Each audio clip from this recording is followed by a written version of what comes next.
Hey guys, this is Buford with Scholarships for Soccer, and today we have a great guest. He's my buddy Mark Bargeron. Yep, that's it. Nailed it. Hey, and we do share one thing in common. He went to school at Wofford College in my hometown of Spartanburg, South Carolina. So we do have that in common. And Mark coaches all different ranges, but he mainly coaches U16, U17, U18 girls, and that's what we'll talk about today. He does coach high schools soccer as well, boys and girls. But for today, we'll talk about U16, U17, U18 girls. And Mark, I guess the first question is, when they get to U16, they're getting hot and heavy into the recruiting age. What kind of skills do you expect them to have when they come to you at U16? The most important thing for them to have is to be able to manipulate the ball. They need to be able to dribble. They need to be able to shoot. Just the things that you should be getting as fundamentals as you're going through the ranks. Once they start reaching, I'd love for them to be also taught. If I haven't been coaching them, I want them to know how to play the ball across their body. I want them to know how to open up their body to the field so they can see more than just the player that's passing them the ball. I want them to be able to check their shoulders and scan to see what's going on. All those things are so very important. If they have that when they get to me at 16, 17, they're ahead of the game, because usually I'm having to try to drill that into them. But really what I want is just girls that are hungry to play and hungry to learn. And they have gotten the basic skills, that they should have been getting from their coaches at the earlier ages. Okay, and on the same end, like when girls leave you at U18, going off to college or going wherever, what additional skills would you like to say that you were able to impart upon them when they leave? I think, like we were saying before, it's more some of the tactical things. I want them to be able to play if they're going to try to play in college. The one thing, and I hear this from everybody, especially my daughter who made that jump, is that the speed of play is so much faster. But they need to learn from me, if they want to go to that next level, is how to play the ball quickly. And that involves playing the ball correctly across your body when it's necessary, opening up your body, knowing where you're going to play the ball to before the ball gets to you. If the ball's on your feet and then you make a decision, in college it's too late. And the thing that they have to understand is, the best players from the club teams or the high school teams go to play college. But when they get to college, every player on their team, I don't care what level you are, was probably the best player on their team, or at least the top 5. So there are certain things will set you apart, and that's being able to see the game, to read the game.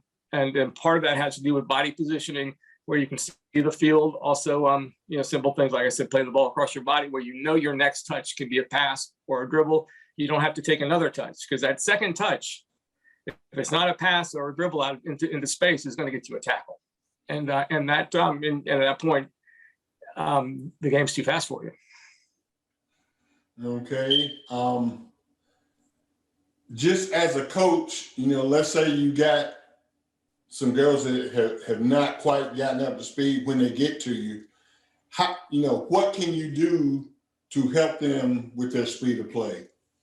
There's a lot of things you can do. There's certain there are certain activities you can do, certain drills where you make them be able to scan the field.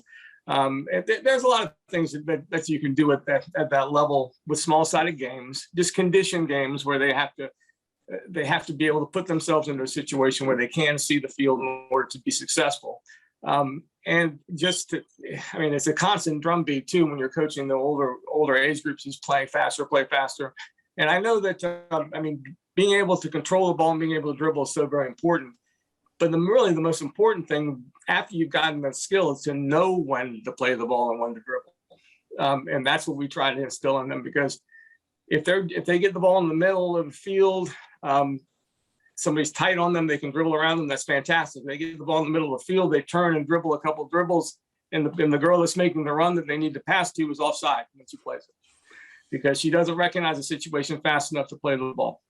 And that's and really it's mental stuff once if they've got you can always improve your touch. You know, I mean, everybody's gonna have a bad touch. Everybody's gonna have make a mistake.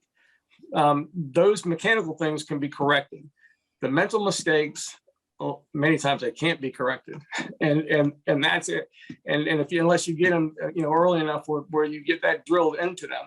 Because I've had a lot of really, really talented players that really honestly just don't know how to play the game.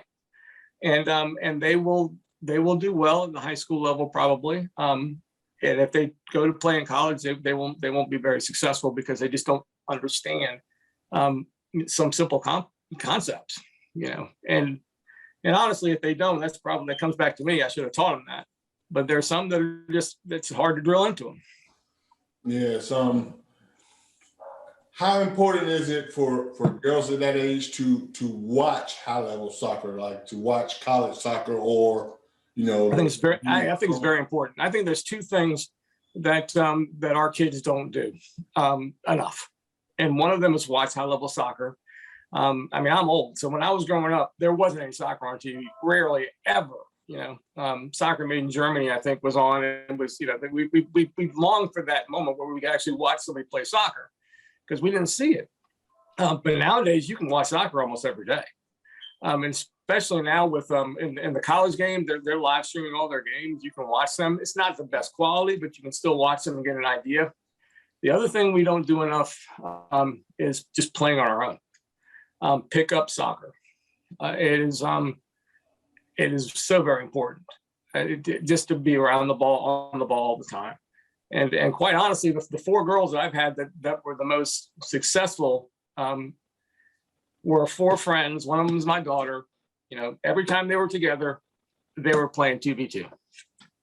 Or anybody else want to join in, that's fine. But they always, we took soccer balls all over the East Coast because we'd go on vacations. They were always playing.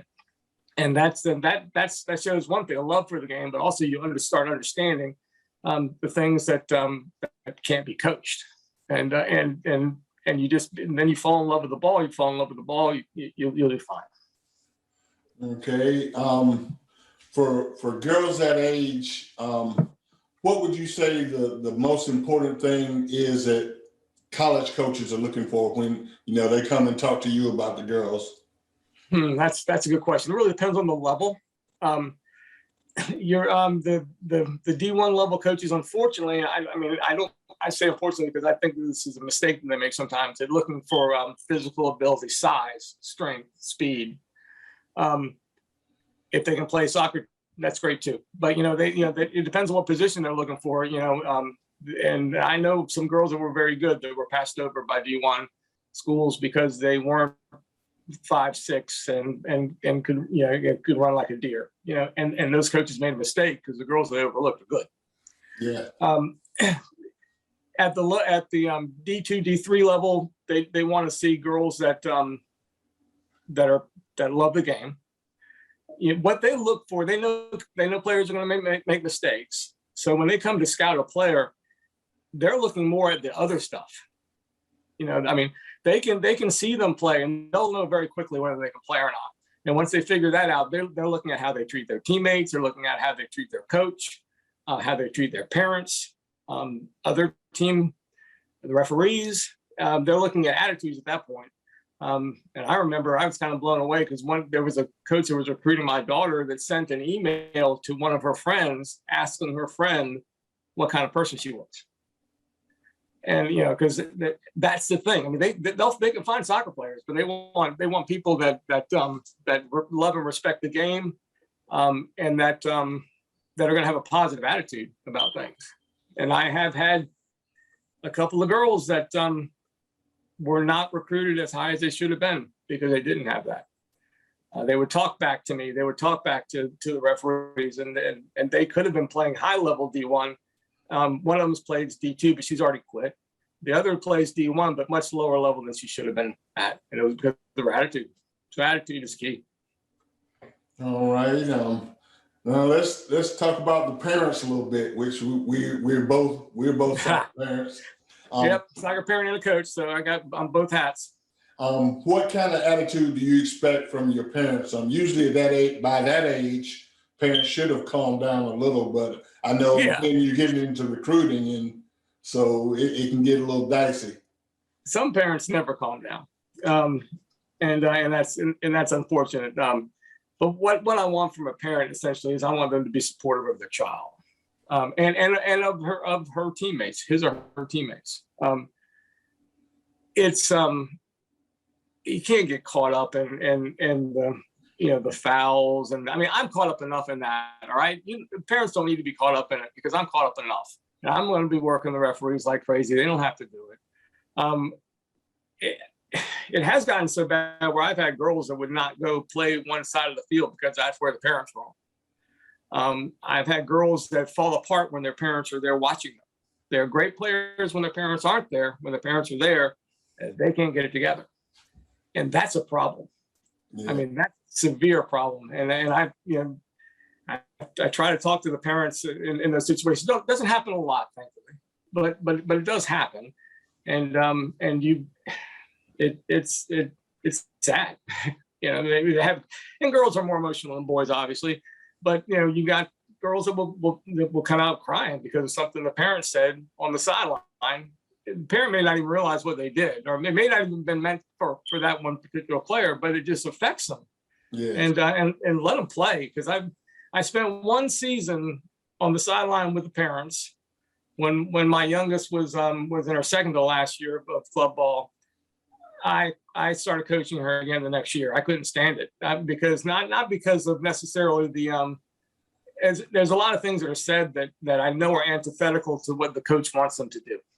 Mm-hmm. And the one thing that parents in the U.S. have become more knowledgeable about soccer, which is great. So you don't see it as much, but there are some kids that have their parents have no idea what they're watching and what they're doing, and I'm trying to get them to do one thing and they're yelling at them to do another, and that's frustrating. That's frustrating.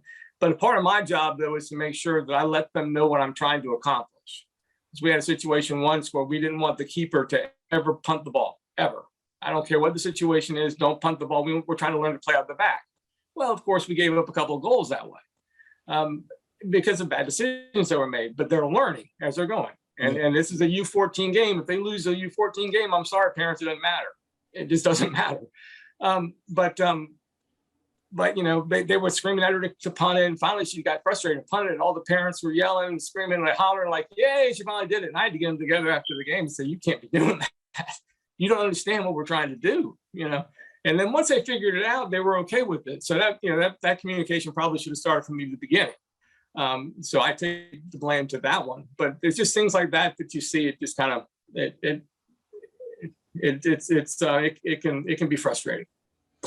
Okay, and finally, as a dad who's coached this age group, and your daughters have gone through this age group, what is the absolute best thing? I know you say we support our kids, but what is the one thing that parents can do to help their daughter most during these crazy 3 years? Yeah, just be very supportive. And I know I've made mistakes because I can't necessarily separate myself from what I do. The drive home, say for the parents, just say, look, I love to watch you play. And we'll talk about it later. If you want to say anything, we'll talk about it. Don't critique them on the way home, but that's my job. So I have to critique them, but I try to stay back from that as much as I can as a father, and really understand that when a kid makes a mistake on a soccer field, they know it. You don't have to tell them, they know it. And sometimes I have to back away from that too, because I could yell at them as well. And, saying, but they know what they did. And I think that to be supportive of them and to know that they're going to make mistakes, to encourage them to play as much as they want to or don't want to. I don't like kids to overtrain, but there's some kids that just are just robots. They want to play all the time, all day. And if they can do it, let them do it.